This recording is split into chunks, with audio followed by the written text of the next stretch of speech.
Introducing my second tomato name is. అబ్బా పేరు చెప్తాను కాస్త ఆగండి. 2 months బ్యాక్ ఫిక్స్ అయిపోయిన ముహూర్తం ఏకాదశి అంటే ఈ రోజు యోగా డే. మాకు తెలీదు మోదీ గారు వచ్చి ఇది పొడుస్తారని తెలియదు కానీ భారీగా ప్లాన్ చేశాను. అందరు యూట్యూబర్స్ తో పాటు చేద్దామని బార్సల్, కానీ అవలేని పక్షంలో నేను చదివిన స్కూల్ పక్కనే రామాలయం ఉంది, కేయూ నంబర్ 1 మన 104 ఏరియా దగ్గర.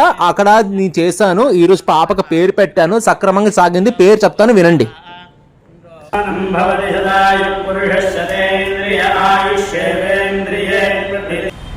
అండి పేరు రివీల్ చేస్తున్నాను. ఏంటనుకుంటున్నారు? ఊ అక్షరంతో పెట్టిన పేరు. Introducing my second tomato name is Urvi Sinha. Yes, she is Urvi Sinha. ఇప్పుడే పేరు పెట్టామండి. మీ అందరు బ్లెస్సింగ్స్ కావాలి. మీ ఫ్యామిలీ మెంబర్స్ కదా, మంచిగా బ్లెస్ చేయండి మా ఇద్దరు పిల్లలకి. Thank you so much and love you all.